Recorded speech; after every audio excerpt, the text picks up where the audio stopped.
Hoje é um dia especial, o Dia da Família.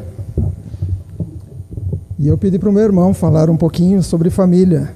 Ele não vai pregar ainda não, mas ele vai falar algo. Alguns o conhecem como Dr. Samuel, outros como Samuel, outros como meu pai, como é o caso do Gui, o filho. Esse é o irmão mais velho. Samuel, Maria Esther já está com o Senhor. Depois o Manuel, e depois eu, e depois tinha o Jorge, mas o Jorge faleceu com 1 ano e pouquinho, quando meus pais eram pastores em Osasco. Por favor. Boa noite. O pastor Daniel pediu para eu falar sobre a história da família Lima. E eu acho que é pertinente, que hoje é o culto da família. E os meus pais são de Cabo Verde, arquipélago africano. São ilhas tão pequenininhas que se você tem que ter muito cuidado para achar essas ilhas. Se pegarmos a África, Brasil, mais ou menos na altura de Recife, quer me parecer. E os meus pais eram primos irmãos. E meu pai era extremamente católico praticante, com 24 santos de devoção. Mas um milagre aconteceu naquela ilha. O meu avô Antão Lima, valentão da cidade, bom de briga, eu lembro ele contando história, briga com faca, inclusive, alcoólatra. Ele se converteu, e mulherengo também. Ele se converteu. E foi uma mudança radical que influenciou a cidade, o bairro, a ilha. E o meu pai, atendendo um convite do meu avô, ele se converteu aos 17 anos de idade. Ele começou a namorar minha mãe, primos. E não é como o tempo de hoje, que você manda um zap, já fica preocupado se o asterisco ficou azul, em seguida ele ficou azul, não responde, você fica agitado, cadê a resposta? O namoro deles tinha uma casa de uma tia. Um deixava um bilhete no lugar escondido, dias depois, outro vinha, pegava o bilhete, ia para casa, elaborava a resposta, devolvia, e assim sucessivamente. Em 1951, meu pai, chamado pelo meu avô Manuel, que morava na Argentina, foi chamado para ir para a Argentina. E já começaram as divergências com meu avô. A família era católica e meu pai havia se convertido ao Evangelho. Em 56, chamou minha mãe e casaram lá na Argentina. Por questões legais da época, fizeram um casamento por procuração em Cabo Verde. Meu pai deu procuração para um primo para fazer o casamento lá em Cabo Verde. Fizeram um casamento com... Eu vejo as fotos, acho interessante, de branco e todo. Depois foram para... Minha mãe foi para a Argentina e casaram em 1956. E eu nasci em 1957. Sou argentino. E o meu pai se converteu e foi fazer o seminário. Fez o seminário. E meu pai, à época, estava bem empregado no frigorífico Wilson. Ele tinha um cargo importante. E, terminado o seminário, o distrito fez um desafio para ele abrir uma igreja no sul, no extremo sul da Argentina, na Patagônia. E aí foi uma luta com meu avô. Além de pedir demissão, ele foi para o Evangelho. Interessante, depois meu avô veio a se converter também. E a igreja não tinha orçamento. E quando ele foi convidado para ir para o extremo sul, o superintendente, eu acho que o Dr. Cochran, fiquei preocupado, comecei a lembrar de nomes, eu não lembro de ontem, eu acho que estou ficando velho, né? Mas do passado eu lembro dos nomes certinho. E o desafio que foi lançado foi o seguinte: olha, a igreja não tem orçamento para esse trabalho no Extremo Sul. Mas nosso Deus é dono de gados e de 1000 encostas. E meus pais, juntamente comigo e minha irmã Maria Esther, na época com 1 ano, foram para o extremo sul da Argentina. Minha mãe conta que não precisava ter geladeira em casa, tal era o frio. E viviam num trailer. Nessa época, em 59, a Igreja Nazareno, nos Estados Unidos, resolveu abrir o trabalho no Brasil. Então vieram 2 casais de missionários, os Mostelers e os Gates. Mas precisavam de um pastor com língua portuguesa. E onde foram buscar? Foram buscar o meu pai no extremo sul da Argentina. E ele veio para o Brasil. Veio para o Brasil ganhando menos do que ganhava na Argentina.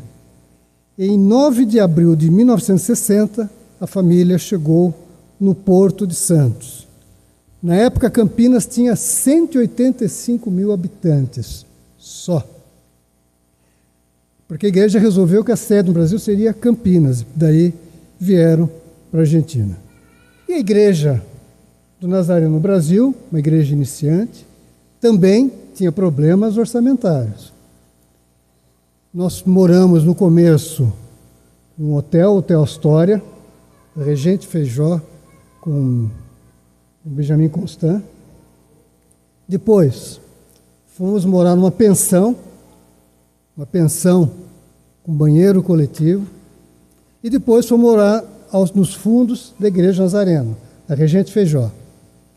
Só que nós chegamos lá, tivemos que conviver com os antigos moradores. Aliás, vendo a Lídia, eu lembro que quando meu pai estava saindo de Cabo Verde, quem o levou até o porto foi o pastor Eudo. E o pastor Eudo falou: cuidado onde pisa. Né? Interessante, depois foram se conhecendo, foram se reencontrar no Brasil, depois se reencontrar nos Estados Unidos. E os antigos moradores da casa eram ratazanas. Meu pai conta que os gatos da época tinham medo daquelas ratazanas. Fico imaginando os gatos de hoje, alimentados, que agora são pet. Se os gatos da época tinham medo de ratazana, imagina as de hoje. E tinha um pastor Jacói, na época seminarista, a diversão dele era visitar a nossa casa, ele era um exímio atirador de estilingue, e a diversão dele era ficar matando ratazanas na nossa casa. E meu pai, vendo aquela cena, chamou minha mãe e falou: Guilhermina, não quer voltar para a Argentina? E minha mãe respondeu: se Deus nos trouxe até aqui, é porque uma missão tem para nós. Vamos ficar. Manuel nasceu nessa época, não vou dar as datas, né? 1961 ou 60? 60, dezembro de 60. Nasceu.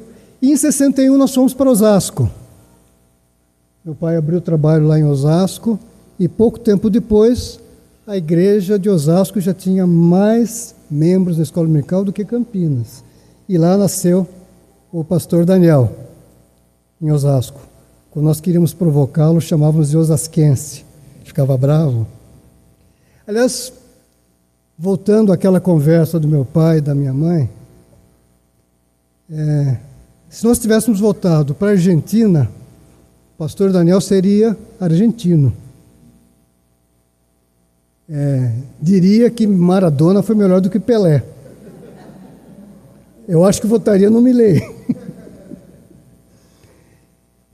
E aqui, estaríamos com quem? Né? Eu só estou querendo tratar essas datas para ver, puxando o de hoje, né? Dependendo das decisões. 4 anos depois de Osasco. Meus pais voltaram para Campinas. Meu pai foi diretor, reitor do seminário, pastor da Igreja Central e depois superintendente distrital. O que eu me lembro dessa época, lá no Cambuí, na rua Josefino Sarmento, nas sextas-feiras, um culto de oração. Meu pai, doutor Ulisses, pastor Abné e pastor Oswaldo. Eles passavam a madrugada inteira orando pelo futuro da Igreja do Nazareno. A Igreja do Nazareno, na época, era pequena. Eu lembro na escola, quando eu falava que frequentava a Igreja do Nazareno, a pergunta seguinte era: que seita é essa? Era desconhecida. E é bom ver que aqueles joelhos no chão, a madrugada inteira, minha mãe deixava um pouco de café e uns sanduichinhos. Lá pelas 3 da manhã eles paravam de orar, comiam um pouquinho e voltavam a orar até o sábado de manhã. E meu pai, sendo superintendente nacional, fez um desafio para abrir a Igreja do Nazareno em Ribeirão Preto. Fez um desafio todo animado na Assembleia Distrital, convocando um pastor para abrir o trabalho em Ribeirão Preto. Como ninguém se apresentou, ele orando e ouviu do Senhor: tu és o homem. Ele abriu a mão do cargo de superintendente nacional e foi abrir o trabalho na igreja de Ribeirão Preto. E ele me contou do primeiro culto que tiveram na igreja. Era meu pai e minha mãe. Meu pai se paletó, gravata, minha mãe se vestiu, cantaram hinos, corinhos. Meu pai pregou para minha mãe e fizeram um culto no estilo nazareno. Depois o pastor Manuel foi para Ribeirão Preto, hoje é uma igreja florescente, acho que tem um distrito lá, inclusive, cresceu. Em 1995, meu pai aposentou e foi morar com a minha irmã Maristé nos Estados Unidos. Mas ele era um pastor legítimo. E lá abriu 2 igrejas. Uma igreja para cabo-verdiano e outra igreja para brasileiros. E em 99 veio a ter um infarto. E as últimas palavras do meu pai para minha mãe foi dar orientações do culto da noite. Depois ele ficou um mês em coma e veio a falecer. Posteriormente, minha mãe veio para cá, ficou um tempo na nossa casa, do Manuel e o Daniel, e no final estava com problemas da idade, senilidade. E era triste que às vezes ele falava assim: mas que menino bonito aquele. Não, aquele menino é o Jaime, é o seu neto. Mas quando nós queríamos trazê-la para o tempo presente, a gente pedia para cantar um corinho. Ela lembrava de tudo, lembrava com quem havia cantado lá em Cabo Verde. E essa é a nossa família. Ou seja, foi um percurso com muita aventura. A família Lima foi para a Argentina, veio para o Brasil, Estados Unidos, para uma aventura missionária. E a pergunta que eu gostaria de deixar, inclusive para mim: valeu a pena esse sacrifício deles? Valeu a pena conviver com ratazanas? Ir para o extremo sul da Argentina? Agora a responsabilidade está conosco. Eu tenho certeza que, se depender da Igreja Nazareno de Hortolândia, valeu a pena. Glória a Deus.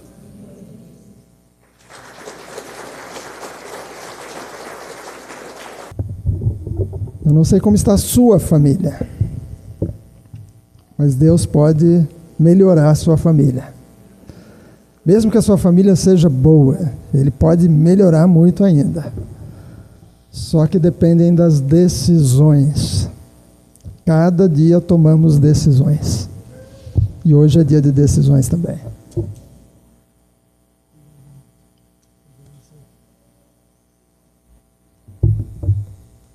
É bom voltar de novo para estar com vocês aqui. E é claro que eu estou mais feliz. Quando eu vim, a Lídia estava viajando. E quando ela viaja, a minha comida padrão é mingau de fubá, mingau de milho, mingau de maisena. Você não sabe, mas mingau de bolo. Eu tenho uma variedade. Mas graças a Deus ela está de volta aqui para estar conosco. Bom ver cada um de vocês hoje. Relembrar um pouco da história, esse valeu a pena. É bom lembrar que quando o meu avô chegou também na mesma casa, o pai do pastor Júnior saiu na rua de adolescente. Pastor Júnior, né? recebe, né? O pai dele saiu pelas ruas de Campinas e se perdeu. Primeiro dia que estava no Brasil, mas graças a Deus se encontraram depois, né? É muita história. A Bíblia fala muito de histórias. Para quem gosta de histórias, a Bíblia é um prato cheio. Se você começar a ler as histórias, é claro que o grande problema é que geralmente a gente começa em Apocalipse para poder saber o final da história. Mas o certo é começar em Gênesis. E hoje eu queria falar um pouco sobre famílias vencedoras. Famílias vencedoras. Seu Firmino, olha o sorriso dele. Assim como nós contamos a história dos Limas, se vocês pudessem contar a história de vocês, seria muito interessante. Aliás, eu quero dar um alerta para todos vocês. Há uma alta concentração de Limas nesse local. Vira uma máfia, né? Então, cuidado com eles, né? Vamos, a família Lima, deixa eu ver, família Lima, Melo, pode ficar em pé, só para vocês terem uma ideia. Atenção! Né? Eles estão aqui, né? Obrigado. Famílias. Em Êxodo capítulo 3, versículo 6, quando Deus foi falar, disse: eu sou o Deus do seu pai, Deus de seu pai, o Deus de Abraão, o Deus de Isaque e o Deus de Jacó. O que significa isso? Continuidade. Nossos pais lançaram a semente, nós vamos dar continuidade na caminhada. Nossos pais já estão na eternidade, nós aqui estamos para continuar. E aqui a gente vai ver os irmãos, as cunhadas, até os sobrinhos netos estão aqui. Continuidade. Sabe? Ninguém dá continuidade se percebe que há uma falha na conduta. Ninguém vai congregar numa igreja sabendo que o pastor é um picareta em casa. É muito importante essa continuidade no nosso dia a dia. Eu quero falar sobre 3 tipos de família. Famílias são vencedoras, elas são normais. Famílias vencedoras são normais. Cada um aqui está defendendo a sua família. Todas as famílias passam por lutas e problemas. Todas as famílias. Só não, se você não passou, porque ainda você nem casou, né? Todas as famílias passam por dificuldades. Toda família tem problemas de relacionamento. A questão é que a gente sempre acha que a outra família é melhor. Neste grupo de oração que havia em casa, havia o pastor Oswaldo Cardoso, parente lá do nosso irmão, e o pastor Gerson. Quando o pastor Oswaldo dava uma bronca nele, para ele provocar o pai dele, ele dizia: eu queria ter nascido na família Lima, lá é bem melhor.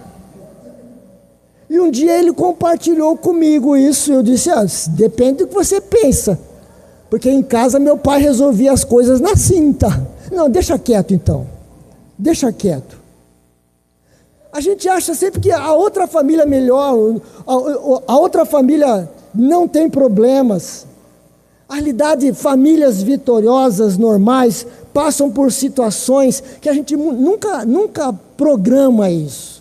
Nós não dizemos, eu quero casar e ter um problema. Não. Todo mundo casa buscando ter um relacionamento especial de família. E outra coisa, nós muitas vezes achamos que a família ideal é aquela que tem muito dinheiro, casas especiais. Família ideal é aquela que tem um carro. Não é isso.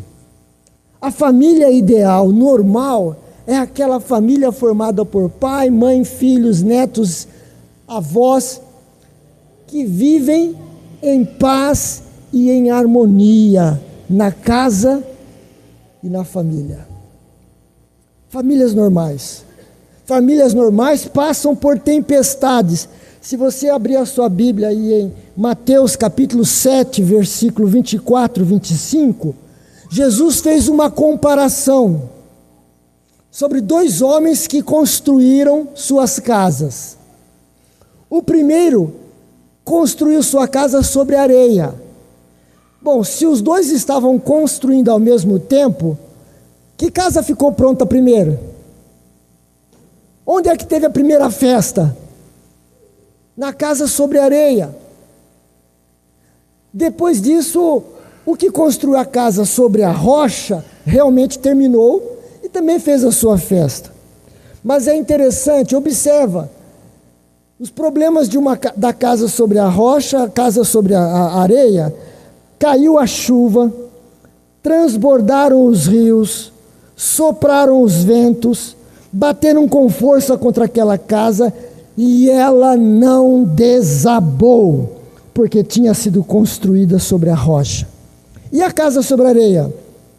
Versículo 27 diz: caiu a chuva, transbordaram os rios, sopraram os ventos, bateram com força contra aquela casa e ela desabou, sendo grande a sua ruína. Vocês estão percebendo? Algumas vezes a gente acha que os problemas só acontecem na outra família, minha família não. Eu questiono quando alguém fala, olha, todo mundo morreu menos eu, porque Deus me abençoou. Eu falei, o que é isso? E os outros? E os outros? E as outras famílias? Você não conhece o contexto, não sabe, talvez fossem outros crentes. Mas a gente sempre acha que a desgraça acontece lá, não na nossa casa. E quando nós passamos por problemas, nós ficamos perdidos. A gente não sabe, a gente resolve problemas no serviço, resolve problemas na rua, resolve problemas no futebol, mas não consegue resolver problemas em casa. E muitas vezes ficamos achando que não, minha família não tem mais jeito. Problemas familiares, sim, desemprego, desavença, diferença de opinião. Na minha casa, todos os meus 5 filhos são paulinos, menos a Lídia, que é corintiana. Eu durmo com o inimigo todas as noites. Harmonia é mais do que time de futebol, política. Harmonia é paz. Harmonia é aquela música que vem naturalmente. Todos vocês aqui precisam orar, Senhor, traz harmonia na minha casa. Na minha casa. Que o relacionamento dos pais com os filhos seja abençoado. Tem hora que os nossos filhos tiram a gente do sério. Tem. Eu já contei algumas histórias para vocês aqui dos meus filhos, né? Mas o certo é que hoje a gente se encontra em casa e eu preciso mandar eles pararem de dar risada. Os 5 juntos, para um pouco. porque há muita história para contar. Rebeldia quanto a princípios familiares. Você tem um princípio, você tem uma maneira de ver as coisas, de resolver problemas, de gastar dinheiro, de economizar. Pode ser que seus parentes não tenham. Isso traz problemas, vícios de todas as formas, vícios. Nós damos graças a Deus porque o meu avô já era alcoólatra, a família destruída.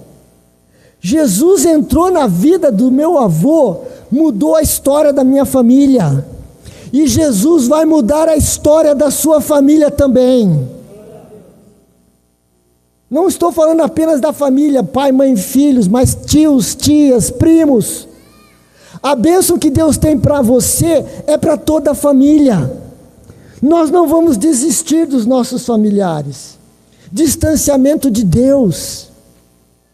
Não existe coisa mais difícil de que você estar indo à casa do pai, mas seus filhos não, seus netos não.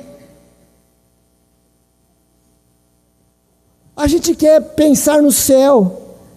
Eu não quero entrar sozinho no céu. Eu quero entrar com a minha família. Vocês estão percebendo? O que está acontecendo com você que está aqui, tem que acontecer com a sua família, de receber a presença do Senhor no dia a dia. Enfermidade, morte. No nosso caso, nosso pai morreu, eu tinha 39 anos. Mas é difícil quando os pais partem antes da hora e deixam filhos ao relento. Talvez tenha sido a história de vocês, pais ausentes, a enfermidade. Isso traz traumas, que só Jesus Cristo pode mudar a história da sua vida, trazer paz, trazer alegria novamente. Uma promessa que está na Bíblia, Isaías 43, 2 diz: quando você passar pelas águas, eu estarei com você. Quando passar pelos rios, eles não te submergirão. Quando passar pelo fogo, você não se queimará. As chamas não o atingirão. Veja bem, Deus não disse: fique tranquilo que você nunca vai ter problemas. Fique tranquilo, agora que você aceitou Jesus, vai ser maravilha. Não é isso. Deus deixa claro que quando passarmos pelas lutas, pelas dificuldades, o Senhor Deus vai estar com você. Vai estar com você na caminhada. Outra coisa, famílias vencedoras desenvolvem um espírito de equipe. Vivi 10 anos no Amazonas, nos barcos. Se o canoeiro desse lado aqui remar para cá, e o canoeiro remar para o outro lado, o barco vai ficar rodando. Muitas vezes a família está caminhando, mas um dos membros da família está mais lento. Quantas vezes o piloto estava caminhando em frente, em direção, segurando o leme, e eu sou paulista, eu punha a mão para ficar brincando na água. Uma mãozinha que você coloca é o suficiente para desviar o rumo da lancha. Eles olhavam para mim, eu fazia que paisagem e entendia que era hora de tirar a mão da água. Família precisa aprender a caminhar junto. Isaías 41, 6 diz: um ajuda o outro e diz ao próximo: seja forte. Família é caminhar junto. Algumas vezes você vai ter pressa para correr, família, muitas vezes você vai ter que diminuir a sua velocidade para que todos caminhem juntos. Famílias vencedoras precisam definir suas tarefas na casa, no lar. Na minha família Lima, quem fazia a compra do mês era minha mãe. Meu pai só ia para fazer o pagamento. Eu era serviço forçado, empurrar carrinho. Era uma alegria para mim. Na família da Lídia, quem fazia a compra do mês era meu sogro.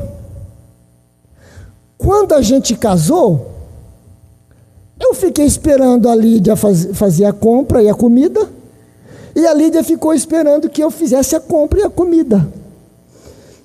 Depois de uns 3 dias, ela tomou a decisão de assumir essa responsabilidade. A gente tem que dividir tarefas. Muitas vezes a gente vê algumas mães super controladoras. E a gente fala, o problema é a mãe super controladora. Eu posso dizer que muitas vezes o problema é o pai que não toma atitudes. Então vamos dividir as tarefas em casa.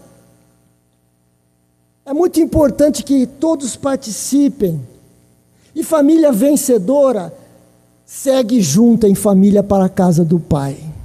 Amém? Eu olhando aqui, eu vejo as famílias, aos poucos eu vou conhecendo vocês, sempre tem gente nova. Família, é muito importante que vocês caminhem juntos e tenham a mesma fé. E por fim, famílias, elas estão aí para cuidar da próxima geração. A próxima geração está nas mãos de Deus. A próxima geração depende das suas decisões. Em Atos 16, quando Paulo e Silas estavam presos,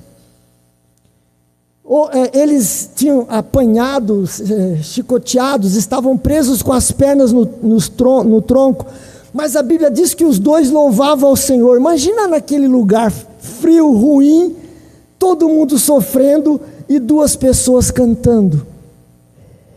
Eles estavam presos, eles estavam no tronco, mas o carcereiro percebeu que eles estavam mais livres do que ele, que era o dono daquele local. Quando houve o terremoto, as portas se abriram, os presos se soltaram. A Bíblia diz, naquela época era diferente. Se um preso fugisse, o carcereiro morria. Hoje não, né? Não tem mais isso aí. O carcereiro pegou a espada para se matar. Mas aí Paulo disse, não, todos nós estamos aqui. E aquele homem disse, senhores, o que eu preciso fazer para ser salvo? O que eu preciso fazer para ter a mesma paz que você tem? O que eu preciso fazer para sentir que não estou preso, mas estou livre em Cristo Jesus? E Paulo disse, crê no Senhor Jesus Cristo, e será salvo tu e a tua casa. A bênção não é só para você, a bênção é para a família. A bênção não é só para outra família, a bênção é para a sua família também. Mas vocês precisam colocar essa prioridade de colocar Deus em primeiro lugar na família de vocês. Deus em primeiro lugar. Jesus Cristo é hóspede ou visitante na sua casa? Vai depender das escolhas que você fizer. Ele pode ser um visitante que vem e vai. E geralmente, visitante, quando você vai visitar a casa do outro, você fica pondo defeito nas coisas dos outros. Ô amigo, precisa consertar isso. Mas, não, você não fala. Você está visitando a casa. Você não está lá para ver a casa, você está lá para ver a pessoa. Mas se você deixar que Jesus seja hóspede no seu coração, na sua vida, o Senhor Jesus vai trabalhar o seu coração. O Espírito Santo vai mostrar aquilo que estamos fazendo, se agrada a Deus ou não. Por isso é importante, se você quer ter família vencedora, coloque sua família nas mãos de Deus. Amém? Vamos ficar em pé. Josué, algumas vezes a gente fala, não, eu estou tentando, mas não dá. Josué disse, eu e a minha casa serviremos ao Senhor. Ora a palavra, declare a palavra, creia na mudança de vida. E algo importante, como Jó se reunia com seus filhos, Jó se alegrava com seus filhos, mas ao fim de cada festa ele orava, Senhor, se algum deles pecou, livra-os da morte eterna. É nossa função orar pelas famílias. É nossa função como pastores orar pelas famílias. A história que o pastor Dr. Samuel contou sobre a família, tivemos momentos difíceis também. Momentos de voltar atrás. Momentos de dizer, eu não vim para cá para sofrer. Mas quando você tem um foco em Jesus, você não perde a direção na sua vida. Você precisa ter esse foco em Jesus e deixar que Jesus possa trabalhar. E isso não é só para vocês adultos. A minha mãe aceitou a Jesus com 9 anos. 9 anos. A gente fala, não, é muito cedo para tomar decisão. Não, muito cedo para tomar decisão. Né? Não. Hoje em dia nós precisamos que o Senhor Jesus entre nos nossos filhos mais novos do que antigamente, porque as coisas estão difíceis. Nós vamos orar. Eu não estou aqui citando as famílias, os nomes, mas talvez você esteja hoje aqui dizendo, puxa, seria melhor se meus pais, se meus irmãos, se meus sobrinhos, se meus amigos estivessem aqui. A palavra de Deus diz, crê no Senhor Jesus Cristo e será salvo tu e a tua casa. A bênção que você tem, ela é estendida para toda a sua família. E hoje nós vamos orar. Se você tem a necessidade de dizer, hoje eu quero fazer como este carcereiro, eu quero crer em Jesus Cristo e crer que o Senhor vai salvar toda a minha família. Crer. É só isso que Paulo disse. Você só precisa crer que sua família será salva e você vai ver as bênçãos do Senhor. Eu gostaria que você, se você tem um familiar que ainda não tenha Jesus Cristo como Salvador pessoal, não precisa citar o nome para mim. Eu quero que você venha para frente para interceder por esse familiar. Venha com confiança, venha com fé. Algumas vezes a gente diz, não, fulano de tal não tem mais jeito. Tem jeito sim. Crê no Senhor Jesus Cristo. Crê. Na conversão do meu avô, a conversão dele foi tão forte que os seus amigos também foram buscar Deus também, os seus amigos. Crê no Senhor Jesus Cristo e vai ser salvo você e a sua família. Creia. Não desista dos seus familiares. Creia no toque, na ação do Espírito Santo e você vai ver. Nós vamos orar. Obrigado, Senhor, pela oportunidade de estarmos aqui hoje. E, Senhor, aqui estamos no Teu altar, Senhor, porque aqui é o melhor lugar de estarmos, de apresentarmos os nossos familiares no altar de Deus. Senhor, aquilo que nós podemos fazer, estamos fazendo, mas aquilo que não conseguimos, Senhor, transforma, muda a história. Assim como o Senhor mudou a história da família Lima, com uma decisão, ó Deus, nós repreendemos as investidas de Satanás nas famílias aqui presentes.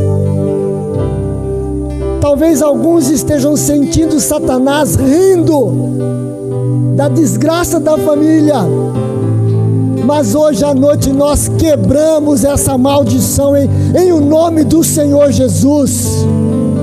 Hoje à noite nós declaramos restauração na família, cura divina, restauração emocional e esperança.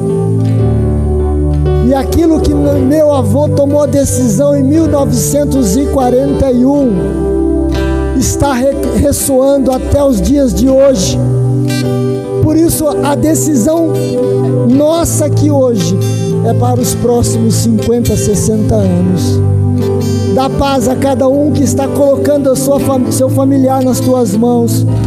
Senhor, envia seus anjos para tocar, para restaurar, para convencer do pecado, da justiça e do juízo, e que haja transformação nas nossas famílias.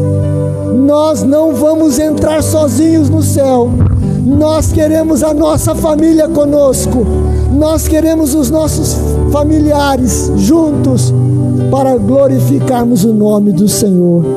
Oramos em nome de Jesus. Amém.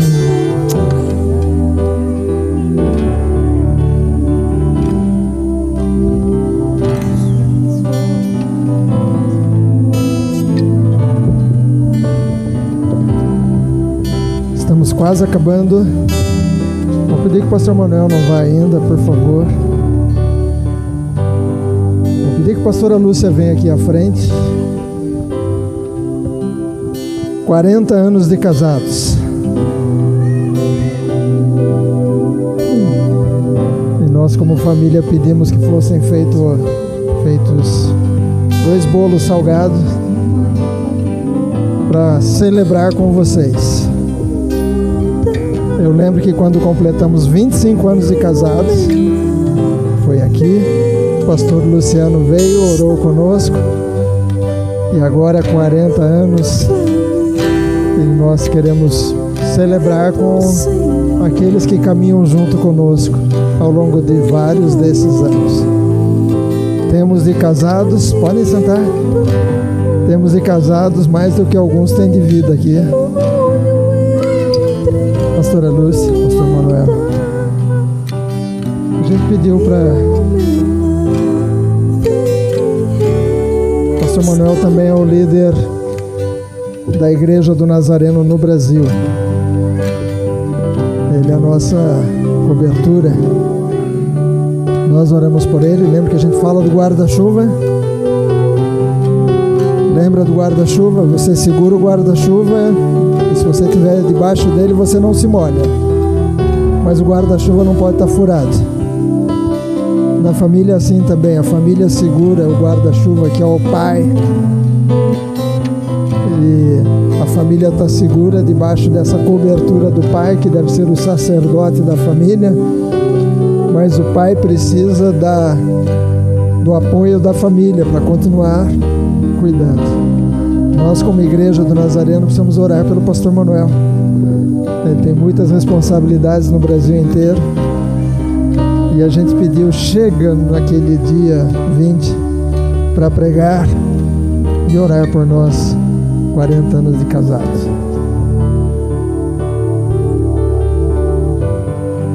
Eu só quero lembrar que vocês estão completando 40 anos. 40 anos. Ô, Luiz, quando você nasceu, eles estavam casando. Tá vendo? O nosso desejo é que você, como família, possa comemorar 25, 30, 40, 50, 60 anos, mas que vocês possam hoje colocar tudo nas mãos do Senhor. Daniel e Lúcia, vocês são um exemplo desta igreja de vida. O pastor tem essa dificuldade, porque você no seu dia a dia, na sua família, você vive seus problemas e não está nem aí. Mas o pastor, ele é um modelo que a gente procura refletir. E o meu desejo é que vocês continuem juntos, cada vez mais. Lúcia, há 40 anos você fez uma dedicatória para o seu noivo. Não precisa lembrar o que você falou, não, mas eu queria que você falasse aqui no microfone de novo. Não estava combinado, não estava no script. Eu louvo a Deus por Dani. E quando pouco tempo depois de chegar para Jesus, eu pedi uma coisa para Deus. Eu falei: Deus, eu quero um homem que te ame. E a minha oração era: Deus, me dá um homem que ama o Senhor. Porque eu não queria viver o drama da minha família e de tantas famílias que a gente acompanha de perto. E eu entendia que isso era diferente. Mas eu quero honrar aqui o pastoreio do pastor Arlindo, os pais da Lídia. Através da Lídia, porque eles foram modelo para mim. De uma família muito grande, mas uma família centrada em Deus. E eu também tinha tios também com famílias cristãs. E eu falava: Deus, eu quero um marido que te ame. E começamos a namorar, nós quase terminamos algumas vezes, mas o Senhor deu graça, mas casamos. E o começo do casamento não é fácil. Mas você pediu a dedicatória, né? E eu mudei o script. Mas eu louvo a Deus pelo homem que Deus me deu. Nós somos muito opostos, hoje mais próximos. Mas glória a Deus, porque Dani tem uma sabedoria muito especial e soube lidar com muitas situações. Eu louvo a Deus porque em momentos tão difíceis Ele teve paz e serenidade para esperar que eu amadurecesse. E o Senhor tem nos abençoado ao longo de 40 anos. O Senhor me presenteou. Eu digo que Deus me presenteou com um varão valoroso. Deus me abençoou de uma forma muito especial. Eu olho para trás e digo: é o amor de Deus.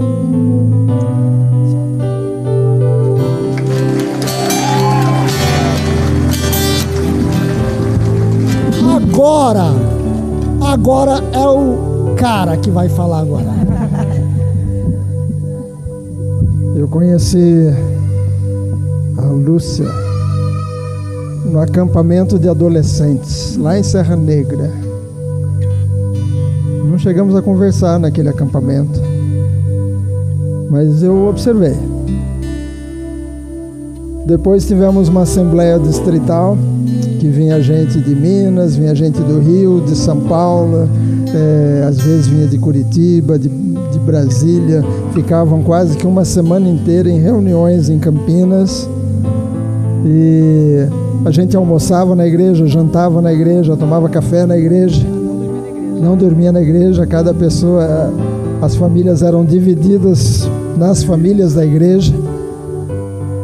E para cuidar da distribuição dos alimentos no café, almoço e jantar, veio um grupo de Santo André, as garçonetes, e a Lúcia era uma delas.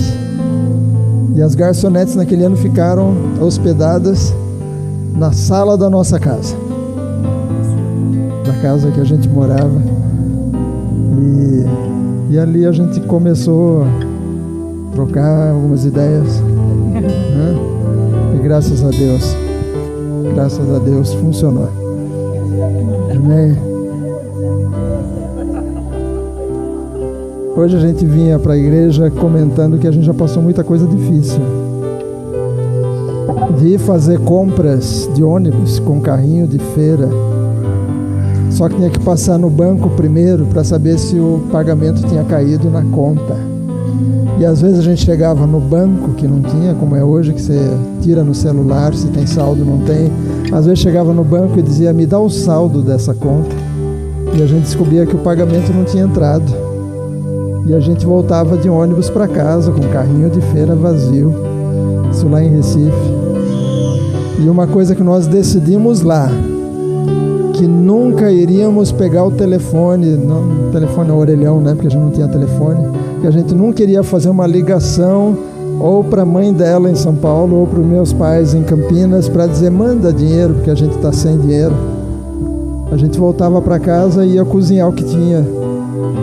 A gente ia preparar o que tinha para depois de uns dias fazer o trajeto de novo para chegar no banco e tirar o saldo para saber se tinha entrado, para poder ir no mercado fazer compras. Nós sabemos o que é passar tempos difíceis. Deus cuida, gente. Deus vai cuidar de você também. Tudo aquilo foi preparação para a gente. Tudo foi preparação. Algumas coisas que a gente passa hoje é preparação. Amém? Te amo, Lúcia.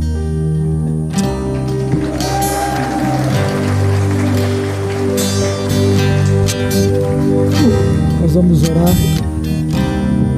Pai, obrigado pela oportunidade de estar aqui com a igreja, com os irmãos, com os parentes. E hoje nós estamos celebrando 40 anos do casal, Pastor Daniel e Pastora Lúcia. Um casal que tem sido exemplo, um modelo para muitos. Pedimos, ó Pai, uma porção dobrada do Espírito Santo sobre eles. Que esse amor continue cada vez mais e que cada vez mais um possa entender que o outro é o presente de Deus para a sua vida. Nós abençoamos o casal, abençoamos os filhos, os netos, o genro, noras e principalmente esta igreja que tem acolhido este casal onde eles estão servindo ao Senhor Jesus. Oramos em nome de Jesus. Amém.